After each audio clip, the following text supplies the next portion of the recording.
Hi dears, എല്ലാവർക്കും Lyman ചില്ലീസിലേക്ക് വീണ്ടും സ്വാഗതം. ഇന്നിപ്പോൾ ഞാനൊരു അടിപൊളി കറിയുടെ റെസിപ്പി ആയിട്ടാണ് വന്നിരിക്കുന്നത്. വെള്ളക്കടല മസാലയാണ് ഞാൻ ഇന്ന് ഉണ്ടാക്കാൻ പോകുന്നത്. ചപ്പാത്തി ആണെങ്കിലും പൂരി ആണെങ്കിലും ബ്രെഡ് ആണെങ്കിലും അങ്ങനെ ഏതിൻ്റെ കൂടെ കഴിച്ചാലും സൂപ്പർ ടേസ്റ്റ് ആയിരിക്കും. അപ്പോൾ നമുക്ക് വീഡിയോയിലേക്ക് പോവാം. അതിനു മുൻപേ നിങ്ങൾ ഈ ചാനൽ ആദ്യമായിട്ടാണ് കാണുന്നതെങ്കിൽ സബ്സ്ക്രൈബ് ചെയ്യാൻ വേണ്ടി മറക്കരുത്. അതിനായിട്ട് ആ റെഡ് കളറിലുള്ള സബ്സ്ക്രൈബ് ബട്ടണിൽ ക്ലിക്ക് ചെയ്യുക. അപ്പോൾ അതിൻ്റെ തൊട്ടടുത്തൊരു ബെല്ലൈക്കൺ വരും. ആ ബെല്ലൈക്കണിലും ഓൾ എന്നുള്ള ഓപ്ഷൻ സെലക്ട് ചെയ്യാൻ മറക്കരുത്. അങ്ങനെ ആവുമ്പോഴേ ഞാൻ നല്ല നല്ല വീഡിയോസ് ഇടുമ്പോൾ നിങ്ങൾക്ക് മിസ്സാവാതെ കാണാൻ പറ്റുള്ളൂ. അപ്പോൾ നമുക്ക് ഇതെങ്ങനെ ഉണ്ടാക്കാമെന്ന് നോക്കാം. അതിനായിട്ട് ഞാനിവിടെ കടല തലേ ദിവസം തന്നെ കുതിർത്ത് വച്ചിട്ടുണ്ടായിരുന്നു. മിനിമം 7-8 മണിക്കൂറെങ്കിലും നമ്മൾ കടല കുതിർത്തെടുക്കണം. ഞാനിപ്പോൾ ഇവിടെ ഈ കടല നന്നായി കഴുകി വൃത്തിയാക്കി എടുത്തിട്ടുണ്ട്. ഇനി നമുക്കിത് വേവിക്കാനായിട്ട് കുക്കറിലേക്ക് ഇട്ട് കൊടുക്കാം. ഇതിൻ്റെ കൂടെ തന്നെ കുറച്ച് വെള്ളം ഒഴിച്ചു കൊടുക്കണം. കുറേ അധികം വെള്ളം ഒഴിച്ചു കൊടുക്കരുത്. കടലയുടെ അതേ ലെവലിൽ നിൽക്കുന്ന രീതിയിൽ മാത്രമേ നമ്മൾ വെള്ളം ഒഴിക്കാൻ പാടുള്ളൂ. ഇതിൻ്റെ കൂടെ തന്നെ ഒരു 1/4 ടീസ്പൂൺ മഞ്ഞൾപ്പൊടി കൂടെ ചേർത്ത് കൊടുക്കാം. കടല വേവിക്കുമ്പോൾ നമ്മൾ മഞ്ഞൾപ്പൊടി ചേർത്ത് കൊടുത്താൽ ഗ്യാസ് പ്രോബ്ലം അങ്ങനെ എന്തെങ്കിലും ഉണ്ടാകുന്നത് ഒഴിവായി കിട്ടും. അപ്പോൾ എപ്പോഴും കടല വേവിക്കുമ്പോൾ മഞ്ഞൾപ്പൊടി ചേർത്തിട്ട് തന്നെ വേവിച്ചെടുക്കുന്നതാണ് നല്ലത്. ഇതിലേക്ക് ഞാനൊരു വലിയ ഉരുളക്കിഴങ്ങ് കൂടെ മുറിച്ചിട്ട് ചേർത്ത് കൊടുക്കുന്നുണ്ട്. ഇങ്ങനെ ഉരുളക്കിഴങ്ങ് ചേർത്താൽ നമുക്ക് കറിക്ക് നല്ല കൊഴുപ്പും നല്ല ടേസ്റ്റും ഉണ്ടാവും. നിങ്ങൾ ഉരുളക്കിഴങ്ങ് ചേർക്കാറില്ലെങ്കിൽ ഉരുളക്കിഴങ്ങ് ചേർത്തിട്ട് ഇനി എന്തായിട്ടും ഉണ്ടാക്കി നോക്കണം. എല്ലാം ജസ്റ്റ് ഒന്ന് മിക്സാക്കി കൊടുക്കാം. വെള്ളത്തിൻ്റെ അളവിപ്പോൾ നിങ്ങൾ കാണുന്നില്ലേ? കടലയുടെ അതേ നിരപ്പിൽ നിൽക്കാൻ ആവശ്യത്തിന് മാത്രമേ നമ്മൾ വെള്ളം ചേർക്കാൻ പാടുള്ളൂ. ഒരിക്കലും അധികം ചേർക്കരുത്. ഇനി നമുക്കിത് കുക്കർ അടച്ച് വെച്ചിട്ട് വേവിച്ചെടുക്കാം. 2 വിസിൽ വരുന്നത് വരെയാണ് നമ്മളിത് വേവിച്ചെടുക്കേണ്ടത്. ഇനി നമുക്ക് ഈ മസാല ഉണ്ടാക്കാൻ വേണ്ടിയിട്ട് ഇത്രയും സാധനങ്ങളാണ് വേണ്ടത്. നിങ്ങൾക്ക് കറക്റ്റായിട്ടുള്ള അളവ് കിട്ടാൻ വേണ്ടിയിട്ടാണ് ഞാനിവിടെ മുറിക്കുന്നതിന് മുമ്പേ തന്നെ കാണിച്ചു തന്നത്. ഞാനിപ്പോൾ ഇവിടെ 4 മീഡിയം സൈസുള്ള സവാളയാണ് എടുത്തിട്ടുള്ളത്. വലുതാണെങ്കിൽ 3 എണ്ണം മതിയാവും. പിന്നെ ഇതുപോലുള്ള ചെറിയൊരു കഷ്ണം ഇഞ്ചി എടുത്തിട്ടുണ്ട്. വെളുത്തുള്ളി ഒരു ചെറിയത് മുഴുവനായിട്ട് എടുത്തിട്ടുണ്ട്. ഏകദേശം 10-12 ചെറിയ അല്ലികൾ ഉണ്ടാവും. പിന്നെ നമുക്ക് വേണ്ടത് 2 പച്ചമുളകാണ്. ചെറുതായതുകൊണ്ടാണ് ഞാനിപ്പോൾ 2 എണ്ണം എടുത്തിരിക്കുന്നത്. വലുതാണെങ്കിൽ 1 മതി. കാരണം ഈ കറിയിൽ നമ്മൾ മുളക് പൊടിയും കുരുമുളക് പൊടിയും എല്ലാം ചേർക്കുന്നുണ്ട്. അപ്പോൾ എല്ലാം കൂടി ആവുമ്പോൾ നമുക്ക് കുറച്ച് ചേർത്താൽ മതി. അതല്ല എന്നുണ്ടെങ്കിൽ എരിവ് നല്ലോണം ആവും കറിയിൽ. പിന്നെ വേണ്ടത് 2 വലിയ തക്കാളിയാണ്. അപ്പോൾ മസാല ഉണ്ടാക്കാൻ നമുക്ക് ഇത്രയും സാധനങ്ങളാണ് വേണ്ടത്. സവാള ഞാനിപ്പോൾ ഇവിടെ മുറിച്ച് വെച്ചിട്ടുണ്ട്. ഇതുപോലെ നേരിയതായിട്ട് നീളത്തിൽ തന്നെ മുറിച്ചെടുക്കാൻ വേണ്ടി നോക്കണം. അങ്ങനെ ആവുമ്പോൾ നമുക്കിത് പെട്ടെന്ന് വഴറ്റിയെടുക്കാൻ വേണ്ടി കഴിയും. അപ്പോൾ ഈ സമയം കടല ഇവിടെ വെന്ത് കിട്ടിയിട്ടുണ്ട്. അപ്പോൾ ഇത് 2 വിസിൽ മാത്രമേ വെക്കാൻ പാടുള്ളൂ. അതല്ലാന്നുണ്ടെങ്കിൽ നന്നായിട്ട് ഉടഞ്ഞു പോവും. ഇനി നമുക്ക് ഇതിന് വേണ്ട മസാല ഉണ്ടാക്കിയെടുക്കാം. അതിനായിട്ട് പാത്രം ചൂടായി വരുമ്പോൾ നമുക്കതിലേക്ക് ഓയിൽ ഒഴിച്ചു കൊടുക്കാം. വെളിച്ചെണ്ണയാണെങ്കിലും സൺഫ്ലവർ ഓയിലാണെങ്കിലും കുഴപ്പമൊന്നുമില്ല. അപ്പോൾ ഓയിൽ കൂടെ ചൂടായി വന്നാൽ നമുക്കിതിലേക്ക് 3 ചെറിയ കഷ്ണം ബേ ലീഫ് ഇട്ട് കൊടുക്കാം. പിന്നെ 4 ഗ്രാമ്പൂ, 2 ചെറിയ കഷ്ണം പട്ട ഇട്ട് കൊടുക്കാം. ഇതിൻ്റെ കൂടെ തന്നെ ഒരു 1/2 ടീസ്പൂൺ പെരിഞ്ജീരകം ചേർത്ത് കൊടുക്കാം. പിന്നെ ഒരു 1/4 ടീസ്പൂൺ സാദാ ജീരകം കൂടെ ചേർത്ത് കൊടുക്കാം. പിന്നെ ഞാൻ ഈ കറിയിൽ പറയുന്ന എല്ലാ അളവുകളും കറക്റ്റ് ടീസ്പൂൺ ടേബിൾ സ്പൂൺ മനസ്സിലാക്കി വെക്കണം. എല്ലാം അതുപോലെ തന്നെ ചേർത്ത് കൊടുക്കാൻ വേണ്ടി ശ്രദ്ധിക്കണം. ഇത് മീഡിയം ഫ്ലെയിമിൽ വെച്ചിട്ട് വേണം നമ്മൾ പൊട്ടിച്ചെടുക്കാൻ വേണ്ടിയിട്ട്. അതല്ലെങ്കിൽ പെട്ടെന്ന് തന്നെ ഈ ജീരകമൊക്കെ കരിഞ്ഞു പോകും.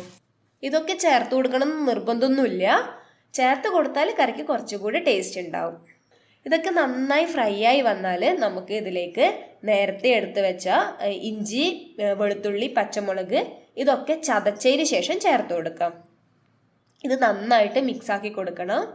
പിന്നെ ഈ ഇഞ്ചിയും വെളുത്തുള്ളിയും പച്ചമുളകും ജസ്റ്റ് ഒന്ന് ചതച്ചിട്ട് തന്നെ ചേർത്ത് കൊടുക്കണം. അങ്ങനെയാണ് കറിക്കൊക്കെ കൂടുതൽ ടേസ്റ്റ്. പേസ്റ്റ് ആക്കിയിട്ട് ചേർത്താൽ കറി അത്ര ടേസ്റ്റ് ഉണ്ടാവില്ല. പിന്നെ നമ്മൾ സവാള ഇടുന്നതിന് മുൻപ് തന്നെ ഇത് ഫ്രൈ ചെയ്തെടുക്കാൻ വേണ്ടി ശ്രദ്ധിക്കണം. ഇപ്പോൾ വഴറ്റിയെടുക്കുന്ന ഏത് കറിയാണ് ഉണ്ടാക്കുന്നതെങ്കിലും സവാള ഇടുന്നതിന് മുമ്പ് തന്നെ നിങ്ങൾ ഇഞ്ചിയും വെളുത്തുള്ളിയൊക്കെ ചതച്ച് ചേർത്തത് ഫ്രൈ ആക്കി എടുക്കുന്നതാണ് ഏറ്റവും നല്ലത്. അതാണ് കറിക്ക് നല്ലൊരു ടേസ്റ്റ് ഉണ്ടാവുന്നത്. ഇനി നമുക്ക് ഈ ഇഞ്ചി വെളുത്തുള്ളി നന്നായി ഫ്രൈ ആയി വന്നാൽ ഇതിലേക്ക് മുറിച്ച് വെച്ചിരിക്കുന്ന സവാള ചേർത്ത് കൊടുക്കാം. എല്ലാം നന്നായിട്ട് ഇളക്കി യോജിപ്പിക്കണം. ചില ആൾക്കാരൊക്കെ പറയാറുണ്ട് സവാള വഴറ്റിയെടുക്കുമ്പോൾ അതിൽ ഉപ്പ് ചേർത്താൽ നമുക്കിത് പെട്ടെന്ന് തന്നെ വഴണ്ട് കിട്ടുന്നു. പക്ഷെ ഞാൻ അങ്ങനെ ചേർക്കാറില്ല. സവാള വഴറ്റിയെടുക്കുമ്പോൾ ഉപ്പ് ചേർത്താൽ അത് വല്ലാതെ അടിഞ്ഞു പോകുന്നത് പോലെ തോന്നുന്നല്ലാതെ അത് അധികം വെന്ത് വരില്ല. അങ്ങനെയാണ് എനിക്ക് തോന്നിയിട്ടുള്ളത്. അപ്പോൾ ഞാൻ സവാള നല്ലോണം ഫ്രൈ ആയതിന് ശേഷം ഉപ്പ് ചേർക്കാറുള്ളൂ. അപ്പോൾ ഉപ്പ് ചേർക്കാതെ തന്നെ സവാള വഴറ്റുന്നതാണ് കറിക്ക് ടേസ്റ്റ് ഉണ്ടാവുക. ഈ സവാള നമുക്ക് നന്നായി വഴണ്ട് വരണം. ഈ രീതിയിൽ നിങ്ങൾ വഴറ്റിയെടുക്കണം. ഇനി നമുക്കിതിലേക്ക് മുറിച്ച് വെച്ച തക്കാളി ചേർത്ത് കൊടുക്കാം. തക്കാളിയും ഇതേ നീളത്തിൽ തന്നെ നേരിയതായിട്ട് മുറിച്ചെടുക്കുന്നതാണ് നല്ലത്. ഈ വഴറ്റിയിട്ടുണ്ടാക്കുന്ന ഏത് കറിയാണെങ്കിലും ഉള്ളിയും തക്കാളിയും ഒരേപോലെ മുറിച്ചെടുക്കുന്നതാണ് നല്ലത്. അങ്ങനെ ആവുമ്പോൾ നമുക്ക് തക്കാളി പെട്ടെന്ന് വെന്ത് കിട്ടുകയും ചെയ്യും, പിന്നെ നന്നായിട്ട് ഉടഞ്ഞു വരികയും ചെയ്യും. ഇനി നമുക്ക് ഈ തക്കാളി നന്നായി വഴറ്റിയെടുക്കണം. ഇവിടെ തക്കാളിയും സവാളയും എല്ലാം നന്നായി വഴണ്ട് കിട്ടിയിട്ടുണ്ട്. തക്കാളിയൊക്കെ ഉടഞ്ഞ് നന്നായി വഴറ്റിയെടുത്താലാണ് കറികൾക്ക് കൂടുതൽ ടേസ്റ്റ് ഉണ്ടാവുക. അപ്പോൾ ഇതുപോലെ തന്നെ വഴറ്റിയെടുക്കാൻ വേണ്ടി ശ്രദ്ധിക്കണം. ഇനി നമുക്ക് ഈ വഴറ്റി വെച്ചതിൽ നിന്നും പകുതി ഭാഗം മാറ്റി വയ്ക്കാം. അതെന്തിനാണെന്ന് ഞാൻ പറഞ്ഞു തരാം. പിന്നെ ഈ ബാക്കി വരുന്നതിലേക്കാണ് നമ്മളിനി മസാലപ്പൊടികൾ ചേർത്ത് കൊടുക്കാൻ പോകുന്നത്. ആദ്യം തന്നെ നമുക്ക് 1/4 ടീസ്പൂൺ മഞ്ഞൾപ്പൊടി ചേർക്കാം. ഞാൻ പറഞ്ഞതുപോലെ നിങ്ങൾ ടീസ്പൂണും ടേബിൾ സ്പൂണും ശരിക്കും നോക്കി വയ്ക്കണം. ഇനി നമുക്ക് 2.5 ടേബിൾ സ്പൂൺ നിറയെ മല്ലിപ്പൊടി ചേർത്ത് കൊടുക്കാം. പിന്നെ 1/4 ടേബിൾ സ്പൂൺ കുരുമുളക് പൊടി ചേർത്ത് കൊടുക്കാം.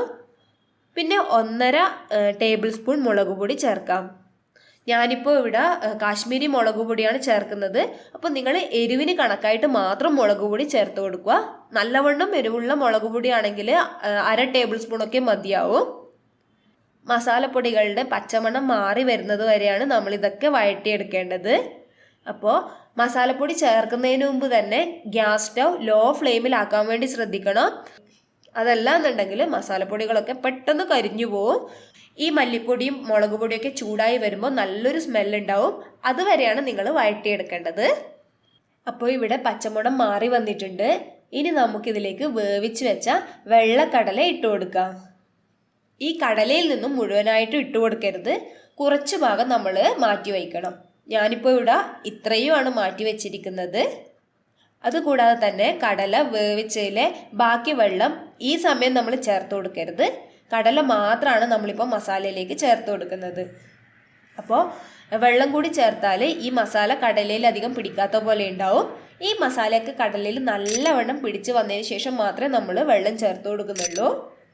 ഇതിൽ ഉരുളക്കിഴങ്ങൊക്കെ നമുക്ക് നന്നായിട്ടൊന്ന് ഉടച്ചു കൊടുക്കാം. അപ്പോൾ ഈ സമയം നമുക്ക് ഇതിലേക്കുള്ള ഉപ്പ് ചേർത്ത് കൊടുക്കാം.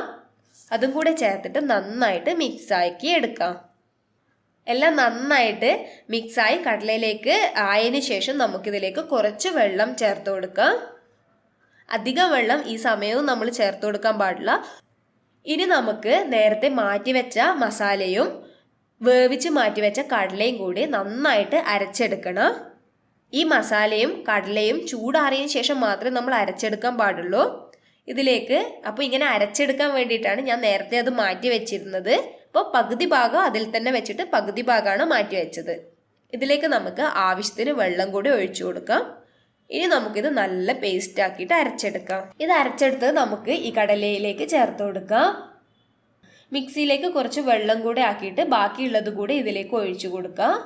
ഇങ്ങനെ കുറച്ച് വഴറ്റി വെച്ച സവാളയും കുറച്ച് വേവിച്ച കടലയും കൂടി അരച്ചെടുത്താൽ കറിക്ക് നല്ല കട്ടി ഉണ്ടാവും.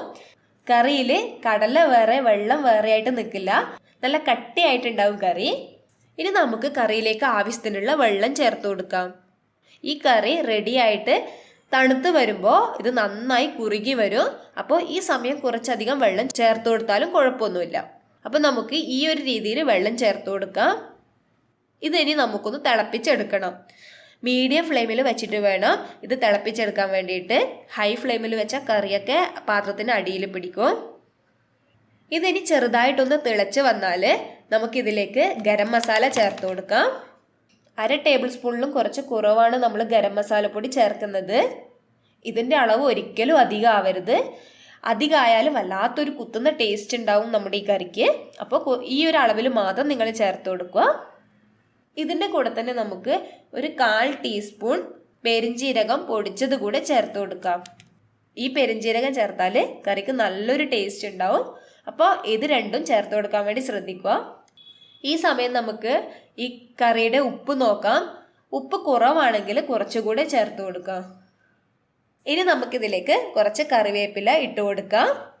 അപ്പോൾ ഈ കറി കുറച്ച് സമയം നമുക്ക് അടച്ച് വെച്ചിട്ട് വേവിക്കാം.